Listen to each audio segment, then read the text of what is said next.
மாற்றுத்திறனாளி நண்பர்கள் அனைவருக்கும் வணக்கம். நம்ம இன்னைக்கு இந்த வீடியோவில் என்ன பார்க்க போறோம் அப்படின்னா, மாற்றுத்திறனாளிகளுக்காக போக்குவரத்து துறையில் வந்து ஒரு முக்கிய அறிவிப்பு வந்து வெளியிட்டிருக்காங்க.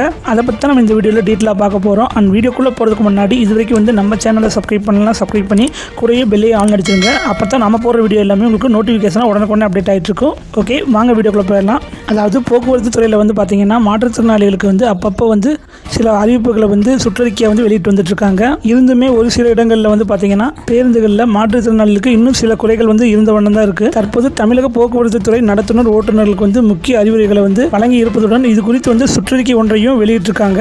இது குறித்து அனைத்து மண்டல பொது மேலாளர்களுக்கும் ஓட்டுநர்களுக்கும் நடத்துனர்களுக்கும் போக்குவரத்து துறை வந்து அறிவுறுத்தல் வந்து வழங்கியிருக்காங்க. அந்த அறிவிப்பில் வந்து பார்த்தீங்கன்னா, மாற்றுத்திறனாளிகள் பேருந்துகளில் ஏறும் பொழுது இறங்கும் பொழுது தேவைப்பட்டால் மனிதாபிமான முறையில் வந்து ஒத்துழைப்பு வழங்க வேண்டும். மாற்றுத்திறனாளிகளை பேருந்துகள் கண்ணியத்துடன் நடத்த வேண்டும். மாற்றுத்திறனாளிகள் அவமதிக்கக்கூடாது. மாற்றுத்திறனாளிகள் அமரும் இருக்கைகளுக்கு மேல் உள்ள ஸ்டிக்கர்கள் சரியான முறையில் ஒட்டப்பட்டு அவர்கள் அமர்ந்து பயணம் செய்ய எளிதாக்க வேண்டும். மேலும் ஸ்டிக்கர்கள் வந்து கிழிந்த நிலையிலோ மங்கிய நிலையிலோ இருந்தால் புதிய ஸ்டிக்கர்கள் ஒட்ட வேண்டும். மாற்றுத்திறனாளிகளுக்கான இருக்கையில் தேவை நேரும் போது அமர்ந்து பயணிக்க ஏற்பாடு செய்து தர வேண்டும்.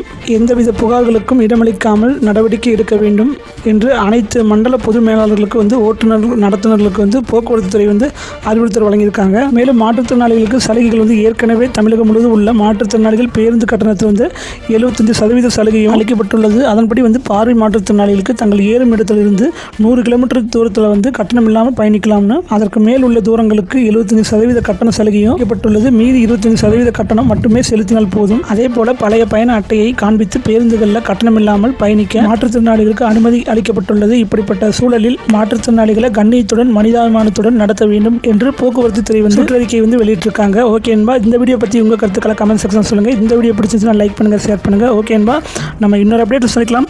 தேங்க்யூ.